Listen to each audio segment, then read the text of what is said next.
Hey all, welcome to Parker's Reefs. Today's episode I'm going to show you how you can supercharge your ATO.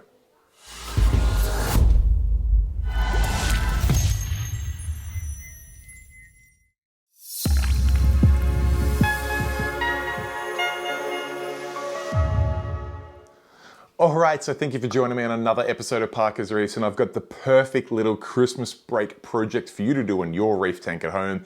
This is something I've been meaning to do for months on my frag tank in my fish room. I have no idea what's taken me so long to do it, but I'll just run you through the scenario before we jump into the actual solution. Alright, so those of you who know, I have a Cade Pro Reef Series 2 in my fish room, which is set up as a frag tank, and it's an absolutely gorgeous tank. It even has an included built-in gravity feed ATO. Now, unfortunately for me, I decided to use that space that was sectioned off for the gravity feed ATO for my MP40 dry side, so I could keep that back of the tank looking perfectly nice and clean and not have any cords of pumps and things hanging around. That works an absolute treat. However, it did mean that I had to then use a separate ATO, which I've been using the Giant Pacific $75 ATO on that system. It's been working a treat, with the one downside in that I had to have something ugly like this 20-litre reservoir next to the tank with the little pump sitting inside it. Whenever the sump level got low, the pump would turn on and fill the sump back up. All worked a treat. It was just, it's ugly, and it did require me to fill this once a week, which I hate lugging jugs of water around. I always end up either forgetting it, or if I do remember to do it, I spill water everywhere, and it's just one of those jobs I absolutely hate doing. So I had to find a solution for it. Now, to get rid of that jug next to the frag tank, I needed to be able to draw top off water from somewhere further than my fish room. Now, there's a few alternatives to that. For me, the best option was to get it from my back shed, which is where I do all of my water preparation out there. I've got 2 IBCs back there that are just for natural salt water, and I've got 3 220-litre drums back there that I use for artificial salt water mixing. One of those 220-litre drums in that back shed is set up entirely for RODI, and it's on a little automated system that ensures that I always have at least 100 litres of RO water on hand. It's got a little system on there that as soon as it gets under halfway, it automatically turns on the RO filter, and that fills it back up until it gets top, turns itself off, and it just sits there waiting until it gets half empty again. That's the perfect place for me to draw RO water from, because it's always on hand. There's always water there. I don't have to fill anything. In fact, I never have to touch it. It's completely autonomous. The one downside to that is it's about 30 meters away from my frag tank, and the little pump in the Giant Pacific ATO kit, and it's much the same as the pumps in a lot of other top-offs, whether it be a Ripple, a Tunzi, a Auto Aqua, you name it. They all seem to use these little 12-volt, tiny little peristaltic pumps, which are awesome. They do fit into those little jugs and work a treat. But in reality, they're probably going to move water maybe 1.5 to 2 meters max, not 30 meters like I need. Now, there is one other little caveat there. That RO reservoir in my back shed is probably about 1/2 meter higher than the sump of my frag tank, and the last thing I want is for it to continually siphon on a system that has endless top-off water on tap to siphon into my frag tank and just flood my house. So I need something that's not going to siphon and it can move water a long way. Now, in that circumstance, that's where I reach out to the Kamoa X1 Pro T. These little pumps are absolutely dynamite. They are capable of pumping continuously. They're 12 volts, and they've got a high quality peristaltic pump head on them, which ticks the boxes for everything I need here. I'll go over how I go about fitting it up. Let's jump into that now. Alright, the first step you need to do to set this system up is to get your Kamoa X1 Pro T, get it out of the box, just set it up on a bench somewhere where you can plug it in, power it up, connect it up to the app, and set it to continuous mode. From there, I like to set it to continuous at about 60 milliliters a minute, which is getting fairly fast for this pump, but don't worry, even though you're setting it up to do it continuously, it's only going to be doing this for a few minutes a day. Once that pump is set up and it is continuously running, you can disconnect it, and in most circumstances you can actually get rid of the power supply or put it in your cupboard of spares, because you shouldn't need it anymore. Then you're going to need to remove your little 12-volt impeller pump that comes with your ATO system, disconnect the plug from the controller, and pop it aside. From there, you're going to need to grab a male-to-male wire with the same size connectors. Now, in my circumstances, it was a 5.5 by 2.1 millimeter wire.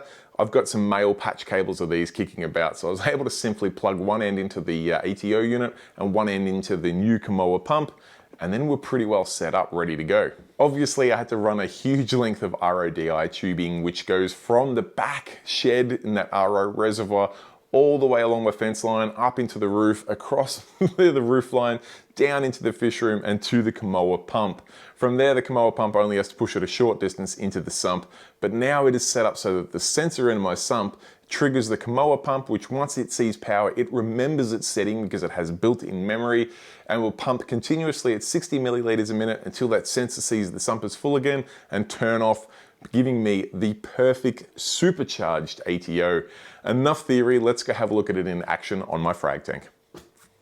Okay, so here we are out in my perfectly clean back shed where I store my 2 IBCs full of natural salt water, and you can see the PVC piping here that comes in and fills those 2 up, and then of course one piping coming back out to fill that up at the tank. But what I also have here is a couple of drums where I do mix some artificial salt water, and I have this huge 220 litre RODI reservoir that is continually full, and I do that with a little controller over there which has a couple of float switches at the top that as soon as it gets under halfway it turns on automatically and lets it go right up to the top and turns off. So that is always at least half full. Now that's pretty handy from a top off point of view, and you can see I've got my RO unit there with a couple of TDS meters just so I can keep an eye on when they need to be replaced. But trouble being that this reservoir here is about 20-25 meters from the frag tank.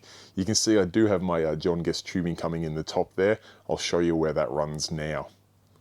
Alright, coming out of my back shed, you can see those PVC pipes that are used for both filling and also emptying out of the IBCs. But now I've also got some conduit there, which is where the RODI tubing is going through. I previously did not have that in conduit, and it only seems to last about 2 or 3 years before the UV eventually breaks down and it falls apart, and I'll show you some footage of that. But that now comes along here, right along there, then goes up and goes into my roof, which the tubing then follows along through the roof and down to the frag tank. Let's go there now and check that out. Oh, and if you're wondering, this here is cat proofing, so my cat does not get out of his run down the side of the house. Alright, so here we are in the fish room itself, and you can see the piping just coming up from behind the air conditioner unit there, then comes down the wall. It's normally tucked neatly into that cable ducting, but I'll get that back in there soon. Comes past my little power and networking setup there, and behind my filter roller supply, and behind the Cove calcium reactor, and then heads in here to the Kamoa pump that I've just zip tied onto that little uprighted stand there, and it's a perfect neat little spot for it. You can see the cable that I plugged into the back, which goes to the giant Pacific ATO controller there, and the outlet from the pump just comes across here, so I can see it coming out of the pump there and into the sump. So just right next to the calcium reactor outlet. Now I'll show you it in operation. I'll just tilt this sensor to the side. Should be enough. There we go. Now I do have that running at 60 milliliters a minute. You can see that it's pretty fast for the pump, but it is, in comparison to most ATO pumps, fairly slow. So you're going to get a nice gentle top off, which works a treat. You can obviously slow that down a lot further than that if you want to, but I find that way it runs for probably about a minute at a time when it needs to top off the water, and that gets the sump to the level I want. Now, of course, when I tilt that sensor back into position, the Kamoa turns back off, and of course there's absolutely no siphoning whatsoever. That is all completely powered, controlled, everything just out of the box the way it was with the cheap $75 ATO with this little Kamoa pump put in place of that little Impala pump, and it works an absolute treat. No longer do I have to have this big ugly reservoir of water here, which means I could probably get to work in finding a better home for these filter roller replacements, and of course the calcium reactor to make this space nice and tidy. And then I can go to work in doing the same thing for the soft coral tank over there, which still has its reservoir set up there. Oh, and before I forget, there is one other consideration that I have covered here, just because I am using a limitless supply of top-off water. You may recall that I do have my leak rope down here, that if the sump, for whatever reason, was to overflow and any water was to end up outside and onto that cabinet, it turns all my lights in the house red, lets off a huge siren from the from the box here, and also sends me a push notification to my phone, which would allow me to turn that off because it is powered via a grid connect outlet. So I could turn it off and ensure no more top off water went in. Now, I don't expect that's going to happen, but whenever you have a limitless supply of top off water, it's good to ensure these things don't occur. So please do consider some sort of overflow protection device like I've got there. All right, guys, there you have it. That is the super simple little DIY project that will supercharge your ATO and allow you to draw water from a long, long way further than the little included pumps will do on your ATO.